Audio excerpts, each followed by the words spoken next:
ഇന്ന് രാവിലെ വചനം എടുത്ത് ധ്യാനിച്ചപ്പോൾ കിട്ടിയത് വിശുദ്ധ മർക്കോസിൻ്റെ സുവിശേഷം 9-ാം അധ്യായം 2 മുതൽ 7 വരെയുള്ള തിരുവചനങ്ങളാണ്. ഈ തിരുവചനത്തിൽ ഇപ്രകാരം പറയുന്നു: 6 ദിവസങ്ങൾ കഴിഞ്ഞ് യേശു പത്രോസ്, യാക്കോബ്, യോഹന്നാൻ ഈ 3 പേരെ മാത്രം വിളിച്ചുകൊണ്ട് ഉയർന്ന ഒരു മലയിലേക്ക് പോയി. അവിടെ വെച്ച് അവൻ രൂപാന്തരപ്പെട്ടു. ഭൂമിയിലെ ഏതൊരു അലക്കുകാരനും വെളുപ്പിക്കാൻ കഴിയാത്ത വിധം വെണ്മയും തിളക്കവും ഉള്ളതായിരുന്നു അവൻ്റെ വസ്ത്രങ്ങൾ. ഏലിയായും മോശയും അവിടെ പ്രത്യക്ഷപ്പെട്ടു യേശുവിനോട് സംസാരിച്ചു കൊണ്ടിരുന്നു. അപ്പോൾ പത്രോസ് അവരോട് പറഞ്ഞു, യേശുവിനോട് പറഞ്ഞു, ഗുരു, നാം ഇവിടെ ആയിരിക്കുന്നത് നല്ലതാണ്. ഞങ്ങൾ 3 കൂടാരങ്ങൾ ഉണ്ടാക്കാം. ഒന്ന് നിനക്ക്, ഒന്ന് ഏലിയായ്ക്ക്, ഒന്ന് മോശയ്ക്ക്.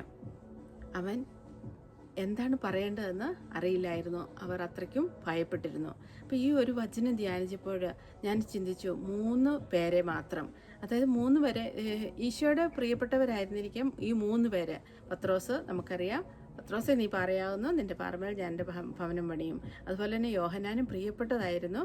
യാക്കോബ് സ്ലീഹ, ഈ 3 പേരെ മാത്രം വിളിച്ചുകൊണ്ടാണ് ഈശോ പോയത്. അപ്പോൾ അതുപോലെ തന്നെ അവിടെ 3 പേരാണ് ഉണ്ടായിരുന്നത്. പത്രോസ് പറയുന്നത് അവർ 3 പേരാണ് അവർ ഉണ്ടായിരുന്നത്: ഏലിയായും മോശയും യേശുവും. അപ്പോൾ ഏലിയായും മോശയും നമുക്കറിയാം ദൈവത്തിൻ്റെ പ്രിയപ്പെട്ട ആൾക്കാരായിരുന്നു ഏലിയായും മോശയും. മോശയെ സംരക്ഷിച്ച വഴികൾ നമുക്ക് ഓരോരുത്തർക്കും അറിയാം. ഈശോ മോശയെ എങ്ങനെയാണ് സംരക്ഷിച്ചതെന്നും അതുപോലെ തന്നെ 40 വർഷക്കാലം ഇസ്രായേൽ ജനതയെ നയിച്ചപ്പോൾ ഈശോ ദൈവം നേരിട്ട് സംസാരിച്ച ആളാണ് മോശ. അതുപോലെ തന്നെ ഏലിയയുടെ 1 രാജാക്കന്മാർ 17-18 അധ്യായത്തിലൂടെ നമ്മൾ കടന്നു പോകുമ്പോൾ ഏലിയായെ ദൈവം സംരക്ഷിക്കുന്നതും ദൈവത്തിൻ്റെ ആ സംരക്ഷണവും ഒക്കെ നമ്മൾ വായിക്കുമ്പോൾ അത്രമാത്രം ഏലിയ സംരക്ഷിച്ച ഒരു വ്യക്തിയാണല്ലോ എന്നുള്ളത് നമ്മൾക്ക് തന്നെ തോന്നും. അപ്പം അത്രമാത്രം ദൈവത്തിൻ്റെ ഹിതം അന്വേഷിച്ച് ആരാഞ്ഞുകൊണ്ട് ദൈവഹിതം മാത്രം അന്വേഷിച്ച് ജീവിച്ച ആളാണ്, ദൈവത്തോട് സംസാരിച്ച് ജീവിച്ച ആളാണ് ഈ ഏലിയായും മോശയും.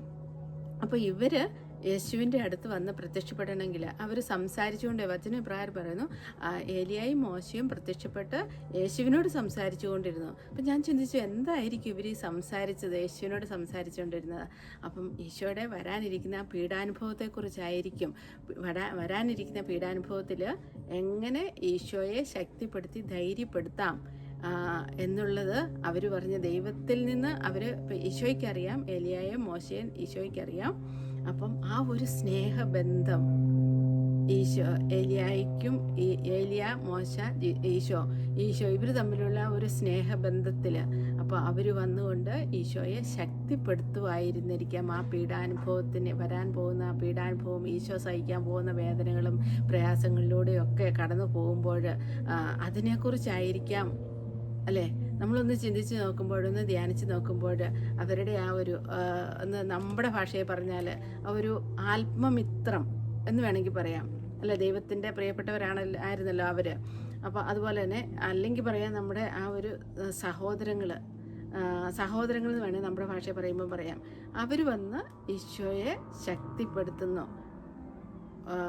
കാര്യങ്ങൾ ഇങ്ങനെയൊക്കെ ആയിരിക്കും, നിനക്ക് വരാൻ പോകുന്ന പീഡാനുഭവവും കാര്യങ്ങളും നീ അത് ഏറ്റെടുക്കുന്നതും സഹിക്കുന്നതും ആ ഒരു റീഅഷുറൻസും ആ ഒരു എൻകറേജ്മെൻറ്റും ഒക്കെ കൊടുക്കുവാനായിട്ടായിരുന്നിരിക്കാം അവിടെ ഈശോയും ഏലിയായും പ്രത്യക്ഷപ്പെട്ടത്. അപ്പോൾ നമ്മൾ ഇന്ന് ഈ വചനത്തിലൂടെ നമ്മൾ പോകുമ്പോൾ നമുക്ക് ഈ വചനത്തെ കൂടുതലൊന്ന് ധ്യാനിക്കാം. കൂടുതലായിട്ട് ഏലിയായെ സംരക്ഷിച്ച വഴികളൊന്ന് ധ്യാനത്തിലൂടെ നമുക്ക് കൊണ്ടുപോകാം.